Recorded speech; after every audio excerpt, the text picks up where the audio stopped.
तो देखो इतिहास में कुछ ऐसा लोग हुए जो अपना काम से जीने का लोगों का तरीका ही बदल के रख दिए। तो उन्हीं में से एक आज हम लोग बात कर रहे हैं गौतम बुद्ध की, जिनका जन्म जो है नेपाल, अभी नेपाल में है, पहले ये भारत में ही था। नेपाल के लुम्बिनी नामक गांव में हुआ। इनके पिता का नाम सुदोतन था और इनकी माता का नाम महामाया था। अब क्या हुआ कि जैसे ही इनका जन्म हुआ तो कुछ दिनों के पश्चात ही जो है वो इनकी माँ गुजर गई। और इसके बाद इनकी जो मौसी थी, जिसको गौतमी कहते हैं, बाद में ये प्रजापति गौतमी के नाम से प्रसिद्ध हुई, है ना। और उन्होंने ही जो है इनका लालन पालन किया। अब देखो बचपन से ही क्या है कि सिद्धार्थ हमेशा ध्यान लगा के बैठ जाते थे। ठीक है, क्या करते थे, कहीं भी ध्यान लगा के बैठ जाते थे। तो इनके पिता को चिंता हुई कहीं ये साधु वाधु तो नहीं बन जाएंगे, है ना। तो वो क्या किए, इनका बहुत कम उम्र में ही इनका शादी करा दिया गया, है ना। और इनकी शादी के पश्चात इनका एक बच्चा भी हुआ जिसका नाम था राहुल। क्या नाम था, राहुल नाम था। ठीक है। अब क्या है कि चूंकि ये राजकुमार थे तो नगर भ्रमण के लिए निकलते ही थे। तो जब ये नगर भ्रमण के लिए निकलते थे तो इनके पिता क्या करते थे कि पूरा जो रास्ता है उसको सजा देते थे ताकि इनको कोई भी दिक्कत नहीं हो, कोई दिखाई नहीं दे। तो इनका एक सारथी था, छंदक नाम था उसका, वो इनके साथ हमेशा रहता था। तो एक दिन क्या हुआ कि ये घूमने के लिए निकले, है ना। अब जब घूमने निकले तो ये देखे कि एक वृद्ध, मतलब बूढ़ा आदमी डंडा लेके चल रहा है। तो पूछे कि ये कौन है ना। तो जो छंदक था वो बोला कि ये बूढ़ा है। तो बोले ये बूढ़ा कैसे हो गया। बोला कि सबको बूढ़ा होना है। पूछे कि क्या हम भी बूढ़ा हो जाएंगे, हम भी लाठी लेके चलेंगे। ठीक है, बोला बिल्कुल आप भी बूढ़ा हो जाएंगे। इनको थोड़ा सा लगा, उसके बाद फिर ये चले गए। कुछ दिनों के पश्चात फिर ये निकले तो देखे कि एक बीमार आदमी जो है उसको सब लेके जा रहा है, ठीक है, उठा के। तो पूछे कि ये कौन है। बोला कि ये जो है शारीरिक रूप से कमजोर हो गया है, ये बीमार हो गया है। ठीक है, समझ में बता रहा है। तो इसको दिखाने के लिए सब लेके जा रहा है। तो पूछे कि क्या हम भी बीमार पड़ सकते हैं। ठीक है, आप भी बीमार पड़ सकते हैं, बिल्कुल बीमार पड़ सकते हैं। फिर ये घर आ गया। इसी तरह एक घटना और हुई जो इनको झकझोर के रख दिया। वो है क्या कि फिर से ये भ्रमण के लिए निकले और देखे क्या कि एक लाश को ले जाया जा रहा था अंत्येष्टि के लिए, मरने के बाद जो हम लोग जलाते हैं ना। देखे तो पूछे ये क्या है। बोले कि ये तो मर गया है और इसको जो है हम लोग इन लोग जलाने के लिए ले जा रहा है। बोले कि ये कैसे हुआ। तो बताया कि ये मर गया है। और एक दिन पूछे कि हम भी मरेंगे। बोला हाँ आप भी मर जाइएगा, हम भी मरेंगे, आप भी मरिएगा, सब एक दिन सबको जाना है। ये चीज़ इनको बहुत प्रभावित कर दिया। और उसी रात जो है ये अपनी पत्नी, ठीक है, और अपने बच्चे को छोड़कर घर से निकल गए, छंदक को लेके, है ना। निकले घोड़े पर और ये जंगल में पहुँचे और वहाँ पर छंदक को जो भी इनके पास चीज़ें थी उसको दे दिया और जंगल में ये अंदर प्रवेश कर गए। ठीक है, अंदर गए तो देखे कि एक सन्यासी जो है वो आखेट कर रहा है, मतलब पशुओं को मार रहा है। शिकार समझते हो, शिकार शिकार कर रहा है। ठीक है, तो इनको बड़ा आश्चर्य हुआ। सन्यासी को बुलाए और पूछे कि भाई तुम सन्यासी का भेष पहन के जो है जंगल में शिकार कर रहे हो। तो बताया कि चूंकि हम सन्यासी का वेश धारण किए हुए हैं इसलिए सारा जानवर मेरे से डर नहीं रहा है, सब मेरे पास आ रहा है और हम आसानी से उसको मार रहे हैं और मार के फिर हम इसको बेच के पैसा जो है जो भी मेरे पास आता है उससे हम अपना जीवन यापन कर रहे हैं। तब ये क्या किए कि ये अपना, इनके पास जो थोड़ा मोड़ा आभूषण बचा हुआ था, ये अपना कपड़ा जो है उसको दे दिए और सन्यासी का कपड़ा खुद पहन लिए। और 29 वर्ष की उम्र में ये घर से निकले थे। ठीक है, और ये लगभग 35 साल तक ये इधर उधर घूमते रहे, तपस्या करते रहे। और तपस्या का ये आलम था कि महीनों तक ये खाना ही नहीं खाते थे, सिर्फ पानी पी के रह जाते थे, है ना। घूमते घूमते जो है ये पहुँचे बोध गया, अभी बोध गया है, गया था पहले। वहाँ पे पहुँचे तो वहाँ एक पीपल के वृक्ष के नीचे ये बैठ गए और वहाँ तपस्या करने लगे। कई दिनों तक सिर्फ पानी पीकर ही, जैसा कि हम पहले बताएं कि ये तपस्या करते थे। तो एक दिन क्या हुआ, उधर से कुछ महिलाएं जा रही थी गीत गाते हुए, जो बहुत चर्चित घटना है। और गीत का बोल था कि वीणा का तार इतना मत खींचिए, टाइट कीजिए कि वो टूट जाए, और इतना ढीला मत छोड़िए कि वो बजे ही नहीं। ठीक है, इनको जो है ये चीज़ दिमाग में इनके आ गया, और इनको उसी समय जो है एक सुजाता नाम की जो है महिला थी, और वो गच्छी थी कि अगर मेरा पुत्र होगा तो हम ये पीपल को खीर चढ़ाएंगे। ठीक है, जब वो वहाँ पहुँचती है, इनको देखती है, तो उसको ऐसा लगता है कि पीपल जो वृक्ष हैं साक्षात मतलब वो जो देवता हैं वो बैठे हुए हैं, और वही खीर को ये खाते हैं। उसके बाद इनको जो है सुजाता का खीर खा के ज्ञान का प्राप्ति होता है। इसके बाद वो वहाँ से निकलते हैं और पहुँचते हैं वाराणसी। ठीक है, वहाँ पे सारनाथ में अपना पहला उपदेश गौतम बुद्ध का के द्वारा जो है वो दिया गया। इस तरह जो है वो लगभग 80 साल तक, यानी लगभग 45 वर्ष तक जो है, ठीक है, वो घूम घूम कर बौद्ध धर्म का प्रचार करते हैं। ठीक है, और इनका प्रचार का मुख्य ये था कि मध्यम मार्ग अपनाना चाहिए किसी भी कुछ चीज़ को करने के लिए। हमेशा मध्यम मार्ग, बीच का रास्ता जो है वो निकालना चाहिए। अंततः ये जो है वैशाली में थे उस समय, और इनको पता चल गया था कि अब हम ज़्यादा दिन तक इस पृथ्वी पे रहेंगे नहीं। वैशाली से निकलते हैं, और इनका जो एक शिष्य था आनंद, जो इनका भाई भी था, उसको कहते हैं कि आनंद, अब हम लोग वैशाली कभी भी वापस लौट कर नहीं आएंगे।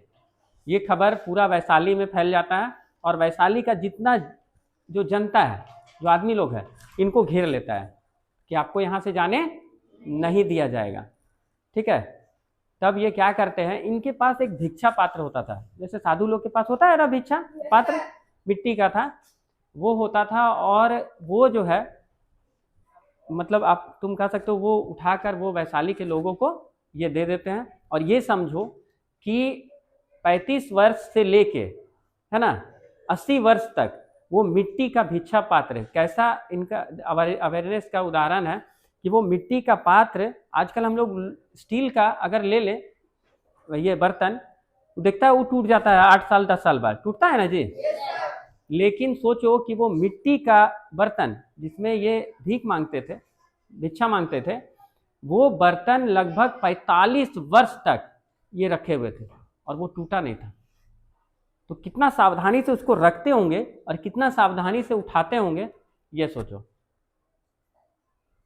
ठीक है, तो वो जो भिक्षा पात्र था वो वैशाली के लोगों को देकर वहाँ से वो निकलते हैं और पहुँचते हैं यूपी में पावा नामक जगह है ना। वहाँ पे इनको एक लोहार था जिसको चून कहा जाता है, वो लोहार इनको खाने के लिए आमंत्रित करता है और इनके सारे शिष्यों को। ठीक है, वहाँ जाते हैं वो, और वहाँ संभवतः इनको एक मशरूम, जिसको कुकुरमुत्ता भी कहते हैं, मशरूम समझते हो ना, कुकड़ी वगैरह, तो वही बना के इनको देता है। और जैसे ही ये एक निवाला लेते हैं, ये समझ जाते हैं कि ये जो खाना है इसमें गड़बड़ है, तो वो चून को कहते हैं कि ये सारा खाना को मिट्टी में गाड़ दो। और चूंकि वो इतना प्रेम से लाया था तो वो खाना ये खा लेते हैं। ठीक है, उसके बाद क्या होता है कि खाना जैसे ही खाते हैं तो इनको पेचिश हो जाता है, रक्तस्राव शुरू हो जाता है, और इनका तबीयत जो है काफ़ी बिगड़ जाता है, बहुत ख़राब हो जाता है। ठीक है, अब क्या होता है, वहाँ से ये निकलते हैं पैदल पैदल अपने शिष्यों के साथ और पहुँचते हैं कुशीनारा। अभी ये कुशीनगर है, उस समय कुशीनारा हुआ करता था, वो मल्ल राजाओं का प्रदेश था कुशीनारा।